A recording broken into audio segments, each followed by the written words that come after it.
কি বৌদি, পুজোর 3 সপ্তাহ আগে আসলে হবে? আমি তো হাতে 37টা ব্লাউজ নিয়ে ঘুরে বেড়াচ্ছি। জীবনটা তো পুরো 32 থেকে 38-এর মধ্যেই আটকে আছে। আচ্ছা ঠিক আছে, রেখে যান, পঞ্চমীর দিন আসবেন। না না, ফলস পিকো এখন একদম সময় পাবো না বৌদি, আপনি মনে হচ্ছে লক্ষ্মী পুজোর পরে আসুন। কি হয়েছে? সেলাই খুলতে হবে, এই জন্য বলেছিলাম বৌদি, শপিং করতে গিয়ে বেশি বিরিয়ানি খাবেন না, এই সেলাইটা খুলে দে বৌদি। আরে রেশমি বৌদি এসছেন, কি সৌভাগ্য আমার। না না না, একদম দেরি হয়নি, পুজোটা কোনো 3 সপ্তাহ বাকি আছে। ব্লাউজ করাবেন তো? হাতাটা কতটা চওড়া করবো বৌদি? এতটা করি? এর থেকেও শুরু?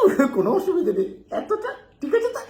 হ্যাঁ, আপনাকে মানিয়ে যাবে, পনিরের মতন গায়ের রং সব মানাবে। না না, মহালয়ের দিনে কেমন করে দেবো? আমি বুঝতে পারছি আপনি আহিরডোলা গিয়ে দুর্গা সাজবেন।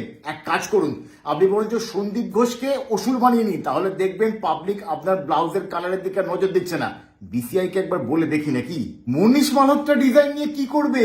মন্ডল বাড়ির মেয়ে তুমি, মালহোত্রাকে বাড়ি থেকে মেনে নেবে? হ্যাঁ অতীশ দা, এই তোমার মেয়ে এসেছিল আজকে আমার কাছে, বলছে নাকি জিন্সের পেছনটা একটুখানি টাইট করে দিতে হবে। এই নতুন নতুন প্রেম করছে না তো? তোমার পারমিশন পেলে তবেই কিন্তু আমি টাইট করবো। কোন ডিজাইন চাও তুমি বলো না, পান পাতা করে দেবো পেছনটা? তাহলে বরঞ্চ বোট করে দিই। হলটার নেক করো না, তুমি বেটে তো ঠিক মানাবে না। তার থেকে বরঞ্চ হাতাটা বাটারফ্লাই করে দিচ্ছি, পুজোতে ওটাই চলে বেশি। গলাটা আরো ডিপ করব? এর থেকে বেশি ডিপ করলে বৌদি দেখা যাবে না। বৌদি, আপনার শাশুড়িও আমাদের কাস্টমার, ফ্যামিলির ব্যাপারটাও আমাদেরকে দেখতে হবে তো নাকি? আর ডিপ করবেন না বৌদি প্লিজ। হ্যাঁ রে, মিতা বৌদির হাজবেন্ড হংকং থেকে ফিরছে নাকি এবছর? ফিরছে না? তাহলে মিতা বৌদি ব্যাকলেস করাবে বললো কেন? ব্যাপারটা কি বলতো? ওপাড়ার রাজু দেখছিলাম কদিন ধরে মিতা বৌদির সঙ্গে কথা বলছে, ব্যাপারটা কিন্তু এখানে লক্ষ্য রাখতে হবে আমাদেরকে। আর কত চাপাবো বৌদি সালোয়ারটা? এর থেকে বেশি চাপালে তো আপনার সামনের লোকই নিঃশ্বাস নিতে পারবে না। বরঞ্চ স্লিভলেস করিয়ে নিন, একটুখানি এয়ার সার্কুলেশনও তো দরকার নাকি? কি বলছেন, ছোট হয়েছে? এই তো বেশ ভালোই মানিয়েছে আপনাকে।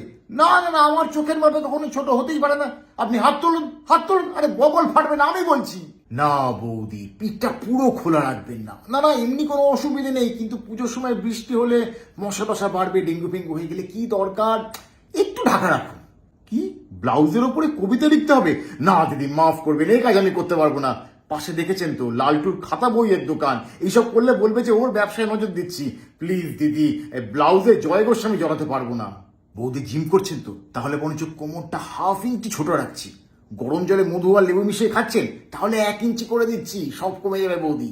কি হয়েছে দাদা, বিল আনেননি? কি ছিল? বৌদির ব্লাউজ তো মেরুন। ও সামনের ফ্ল্যাটের 3 তলা, 34B। কি বলছো, 36D? না না, 36B হতেই পারে না। আরে না, 34B আমি বলছি।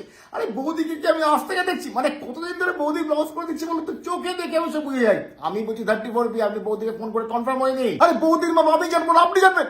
আর ঠিক আছে, রেগে যাচ্ছেন কেন? এটা তো আমার কাজ। ও সরি।